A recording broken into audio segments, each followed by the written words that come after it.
And best of all, they're Morning, Joel. cholesterol free. Come away. Happy, what is it? Alcoholic day? No. Alcoholic, what? Alcoholic day. What is it? World Autism Day. That's it. Autism awareness. So you pumped for your big speech? It's too early! No. Wakey wakey. Yeah, pump. Yeah. Let's see a fist pump. No, not camera smash. Alright, so you got it all in your head or you got to read from the paper? Bit of both. Paper. Bit of both? Computer screen. Alright, I want to see you like, you know, professional ums and ahs. Okay. Alright, See. we're on our way. So, people, turns out today's already got interesting, hasn't it, Joel? Look where we parked. We've just found We it. found the Ascot Racecourse, and they've told us to go and park in Peter Bell's.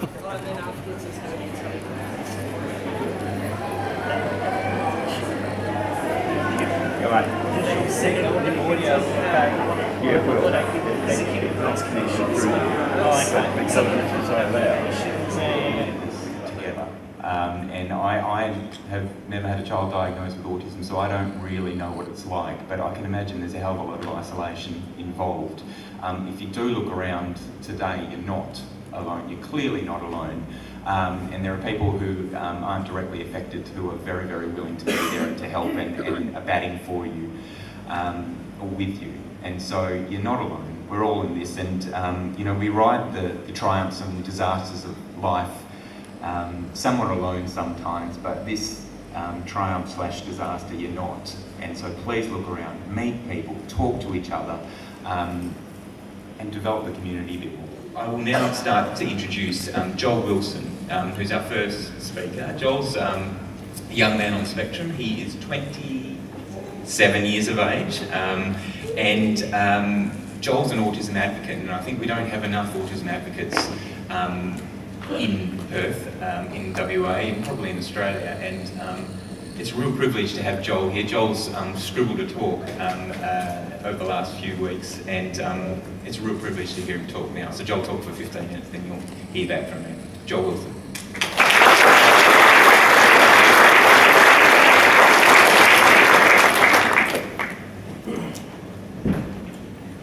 Thanks, Andrew. It's lovely to see so many people here today. What an amazing large turnout, a lot bigger than I thought. I'd like to start off something just a little bit light, just to get you guys a bit interested. I'm going to ask a couple of questions, and if people want to raise their hands, that'd be great. Who here is a family member or a friend of someone with autism? Great. I can't see beyond half the room, so I apologise for that, but I did see a lot of blurry hands go up, which is awesome. Who here's a researcher? There's a couple. Great, nice to meet you. My housemate told me to stop the ums, so I really should try to focus on that.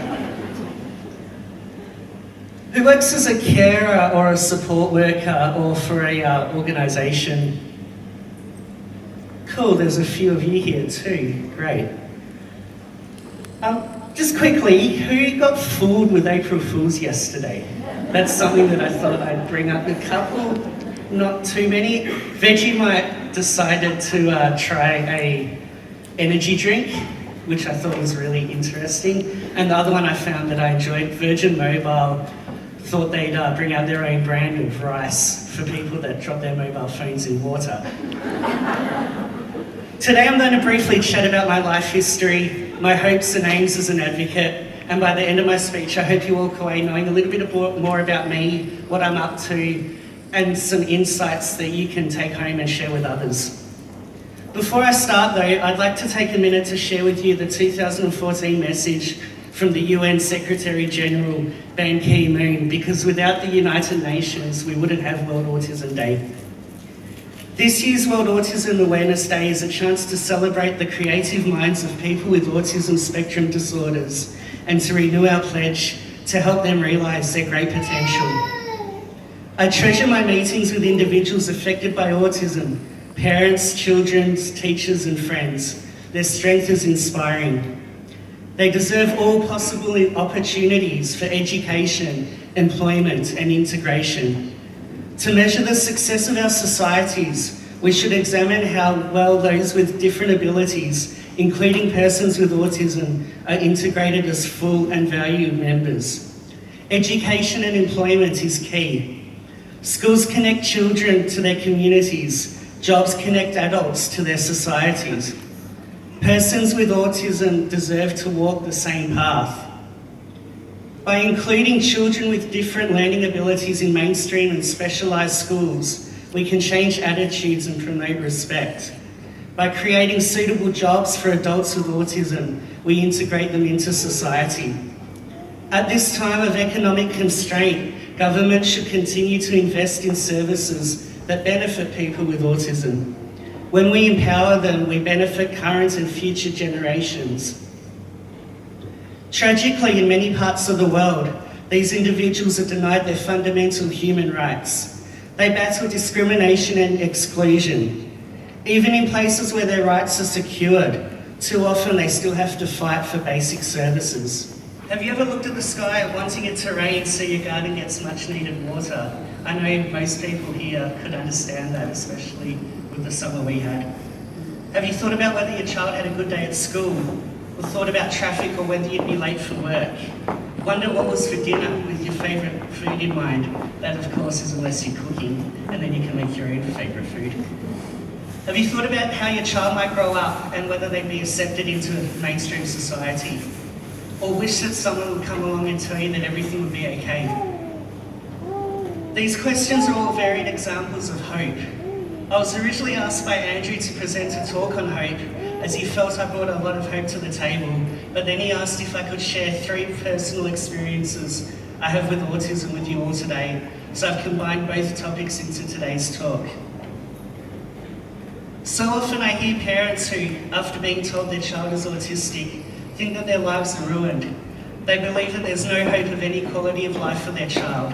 That's quite often a misguided response. I can't speak for every person with autism, as the spectrum is so wide and varied, and each individual is unique. However, I'm in a unique position to share my story today.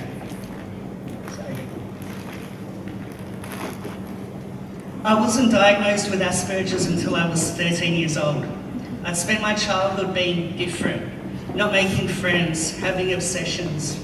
I'd be obsessed with train timetables, and my dad thought it would be good to take me to the train yard so I could look at the trains, but then I got all upset because it wasn't the timetable and that wasn't the actual physical train thing, wasn't where my interest was. I have an obsession with being on time still, sometimes.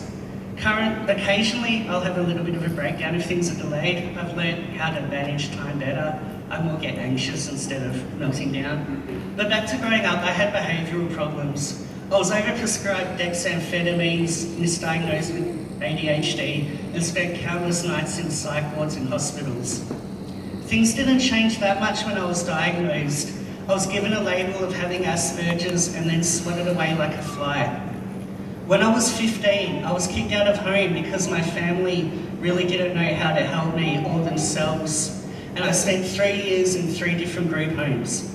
And this is where my story becomes quite unique and different.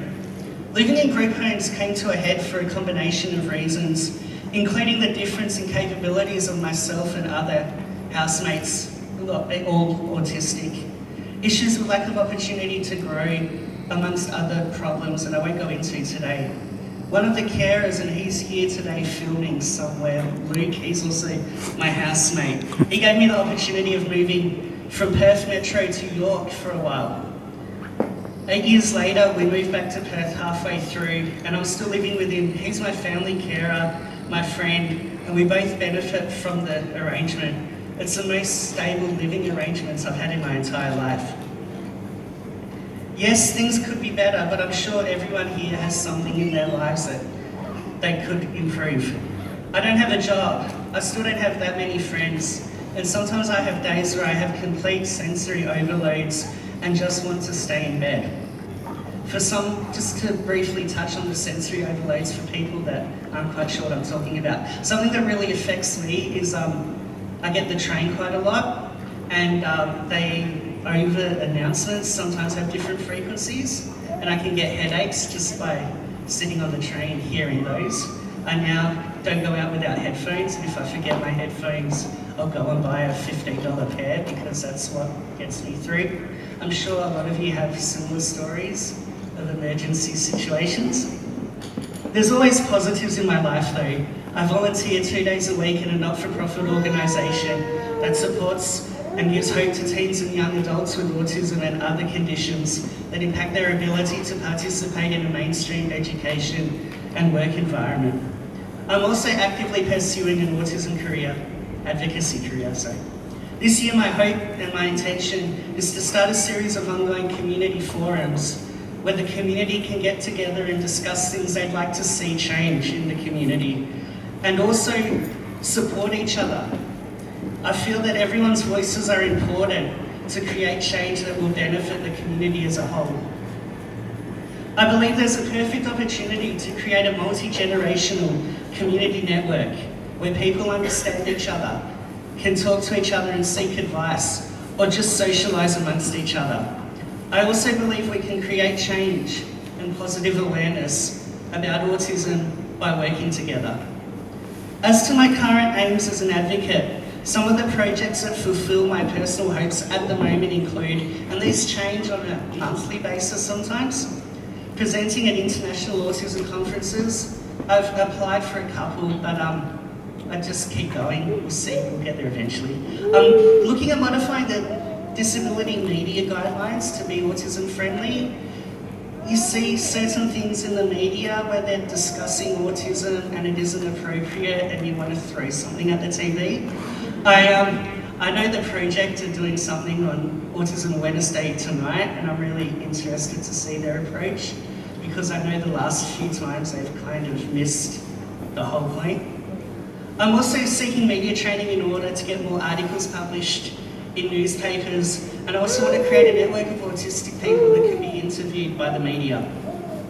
I'm in discussions with Andrew and the autism research team about setting up an engagement community program where we run regular forums to get together and bring the community together more as a whole.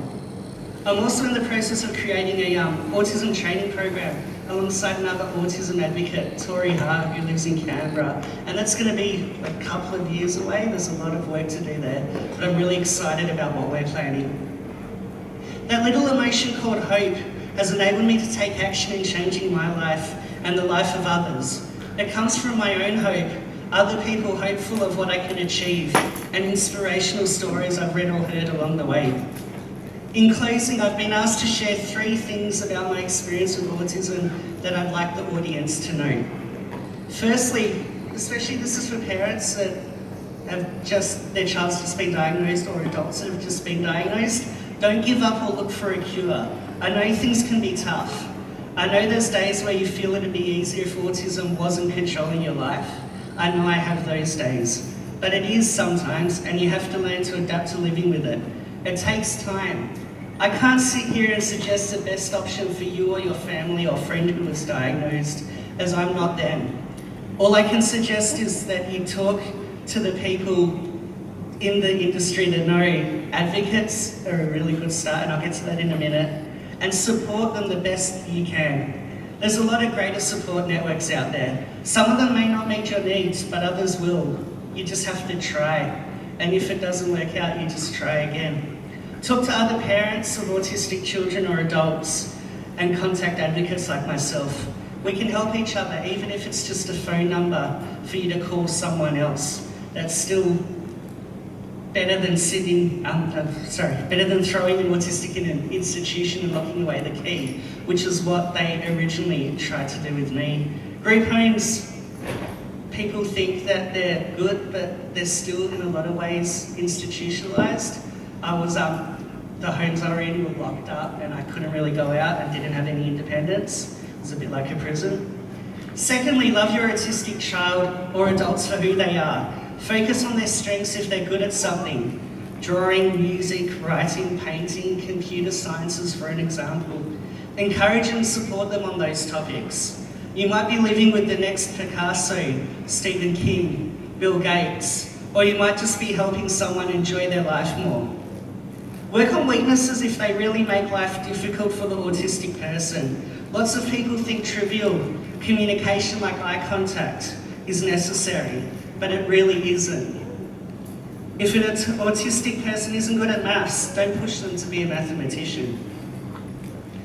Thirdly, positivity and not negativity. It's okay to be autistic. It's okay to be non-autistic. We're individuals, and that uniqueness of the human race is really amazing, and we should emphasise that more, whether someone has autism or not. All you need to do is look at a child when they're happily playing and feel warm and fuzzy inside. Try to capture more of those moments. It won't only help you through the rough times, but it will help your child, and it will make the community around you smile too. Finally, and if there's only one thing you remember from my speech today, communicate with people with autism. The best way to learn about autistics, to help and support us, is to talk to us. Without people's understanding, it is difficult for us to find hope in our lives, and people only understand if they get the one-on-one, hands-on experience. Thanks for listening. I hope you took a few things from today's speech, and I hope you enjoy the rest of World Autism Day.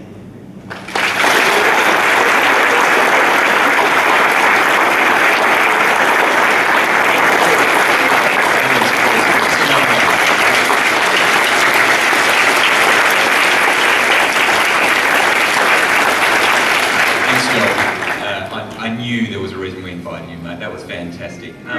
Way back Wednesday on Tracks 96. Joel, can you explain what that was all about? What just happened then? Which was actually written after We were in the car and Luke changed the radio station and Cats in the Cradle was playing, and that may not seem relevant, but we listened to Dr. John Wray, who's a paediatrician, and he done a 15-minute talk using the methodology of the Cats in the Cradle song and splitting it up into individual lines and how it's relevant to autism, and it's a really creepy feeling right now. That's it. Do you think it was a coincidence? I think It not. has to be more than a coincidence. Yeah, and it's a good song anyway, but now it's even more just meaningful. Yeah, and were you happy with your speech? Because I know everyone else was pretty impressed, Apparently, including myself. I don't even remember doing it. Keep going straight. Oh, straight. All Next right. one. All right. I don't even remember doing it. Hey, it finished and I looked and I was like, that was the last slide. What? Yeah. And you already got a lot of networking going on, which, not that you already didn't have a heap already before this speech, but now what's it done? Opened a number of more doors? Just a few. I've got to go home and process it all and then be like, wow. So you tell all the viewers back home, which one stands out the most as a big opportunity? They're all big opportunities. They're all big, yeah. Opportunities to speak and be involved in research teams and different things. Yeah. I saw firsthand, like the effect it had on the different people there. I think because Joel gave a perspective that wasn't just clinical and all that, was from the heart, from his own life. So anyway, watch this space.